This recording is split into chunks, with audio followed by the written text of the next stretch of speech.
আল্লাহর পয়গম্বর জনাবে মুহাম্মদুর রাসূলুল্লাহ সাল্লাল্লাহু আলাইহি সাল্লাতু ওয়াসসালামের জন্য সাহাবায়ে কেরাম জীবন দেওয়ার জন্য প্রস্তুত। শুধু সাহাবায়ে কেরাম নয়, একজন মহিলা নাম হলো হযরত সুমাইয়া রাদিয়াল্লাহু তাআলা আনহা।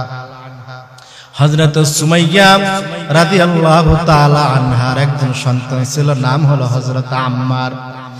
বেঈমান আবু জাহেল তাদেরকে গ্রেফতার করিয়া একটা ঘরের মধ্যে আবদ্ধ করলো। আবদ্ধ করার পরে হযরত আম্মার রাদিয়াল্লাহু তাআলা আনহাকে এভাবে হ্যান্ডকাপ পরাইলেন। সুমাইয়া রাদিয়াল্লাহু তাআলা আনহাকে হ্যান্ডকাপ পরাইলেন, টানা দিয়ে রাখলেন। এমন মুহূর্তে আবু জাহেল ডাক দিয়া বলো, সুমাইয়া এখনো সময় আছে, মুহাম্মাদের ধর্ম ত্যাগ করো, লা ইলাহা ইল্লাল্লাহকে অস্বীকার করো, মুহাম্মাদের ধর্মকে অস্বীকার করো, এক আল্লাহকে অস্বীকার করো। বলে না না, আমি আমার ধর্মকে অস্বীকার করতে পারবো না, মুহাম্মদকে অস্বীকার করতে পারবো না, লা ইলাহা ইল্লাল্লাহর মালা গলা থেকে সরাইতে পারবো না। কি ব্যাপার ও আম্মার,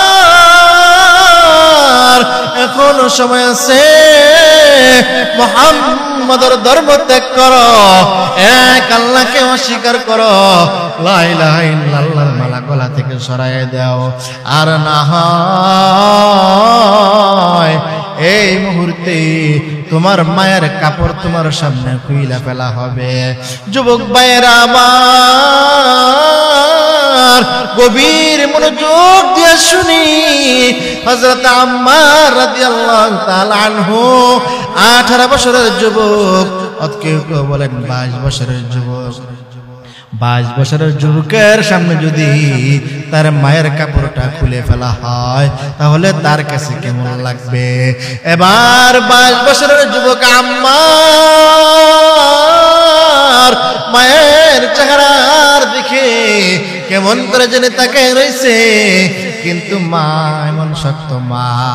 হযরত আম্মারকে ডাক দেয়া বলে, সন্তান, দুনিয়ার ইজ্জত সম্মান চাই না রে সন্তান, আমাকে যা করার করুক, আমাকে যদি আগুনের মধ্যে ফেলাই দেয়, আমাকে যদি এমন অগ্নিকুণ্ডের মধ্যে নিক্ষেপ করে দেয়, যদি আমার দুইটা হাত কাইটা দেয়, দুইটা হাত কাইটা দেয়, দুইটা পা কাইটা দেয়, আমাকে যদি ফাঁসির কাষ্ঠ ঝুলায়, তারপর সন্তান তুমি মুহাম্মাদের ধর্ম ত্যাগ করবা না, এক আল্লাহকে অস্বীকার করবা না। 22 বছরের যুবক আমার ভাই সাহাবী মায়ের দিকে বাস পাখির মতো তাকাই রইছে। 22 বছরের যুবকের সামনে বেঈমান আবু জাহেল, উতবা, শাইবা, হযরত সুমাইয়া রাদিয়াল্লাহু তাআলা আনহা কাপড়টা ছিঁড়া উলঙ্গ কইরা ফেলাইছে। এমন মুহূর্তে সুমাইয়া ডাক দেয়া বলে, সন্তান, দুনিয়ার ইজ্জত সম্মান চাই না, দুনিয়ার কোন ইজ্জত চাই না, দুনিয়ার কোন সম্মান চাই না। আমার এই ইজ্জতের বিনিময়ে, আমার এই বেজ্জতির বিনিময়ে যদি আমার আল্লাহ সন্তুষ্ট থাকে তাহলে আমার কোনো সমস্যা নাই। লম্বা চূড়া আলোচনা। মক্কার পাহাড়ের গলিতে হযরত সুমাইয়া এবং আম্মারকে নিয়ে গেলেন। নিয়ে দুইজনকে এরকম ভাবে হাত করা পরাইয়া টানা দিয়া পেরেক মাইরা দিছে। হযরত সুমাইয়া রাদিয়াল্লাহু তাআলা আনহার লজ্জা স্থানের মধ্যে মক্কার কাফের বেঈমান মুশরিক গুলা এরকম ভাবে সিরিয়াল মেরে থুতু মারতেছে, নাউজুবিল্লাহ। ভাইরা আমার, এমন মুহূর্তে আবু জাহেল ডাক দিয়ে বলে, ও সুমাইয়া, এখন এখনো সময় আছে, মুহাম্মাদের ধর্ম ত্যাগ করো, মুহাম্মদকে অস্বীকার করো, এক আল্লাহকে অস্বীকার করো, এক প্রভুকে অস্বীকার করো। হযরত সুমাইয়া রাদিয়াল্লাহু তাআলা আনহা বিন্দু থেকে বিন্দু পরিমাণ নরম হয় না। আল্লাহু আকবার। শুধু তাই নয়, কিছুক্ষণের মধ্যে হযরত সুমাইয়া রাদিয়াল্লাহু তাআলা আনহাকে উনার লজ্জা স্থানের ভিতরে খঞ্জর মাইরা উনাকে শহীদ করে দেওয়া হয়েছে।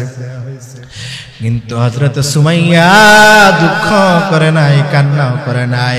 উনি মুস্কি মুস্কি হাসতে হাসতে জান্নাতের মেহমান হইয়া জান্নাতের মধ্যে প্রবেশ করাই দিয়েছে। হযরত জিবরাইল আলাইহিস সালাতু ওয়াস সালামকে আল্লাহ রাব্বুল আলামিন ডাক দিয়ে বলেন, ও জিবরাইল, আমার সুমাইয়ার বাড়িতে আমি কি নিয়ে যাব? আল্লাহ রাব্বুল আলামিনের দরবারে জিবরাইল আলাইহিস সালাতু ওয়াস সালাম বলে, কি নিয়ে যাবেন? আপনি যা অনুমতি দিবেন তাই তো হবে। এমন মুহূর্তে আল্লাহ রাব্বুল আলামিন হযরত জিবরাইল আলাইহিস সালাতু ওয়াস সালামকে ডাক দিয়া বলেন, ইন্নাল্লাযীনা আমানু ওয়া আমিলুস সালিহাত কানাত লাহুম জান্নাতুল ফিরদাউস নুজুলা। আল্লাহু আকবার। এই মুহূর্তে জান্নাতুল ফিরদাউস আমার সুমাইয়ার বাড়িতে নিয়ে যাও, আমার সুমাইয়াকে জান্নাতের মেহমান বানাইয়া জান্নাতের মধ্যে প্রবেশ কর।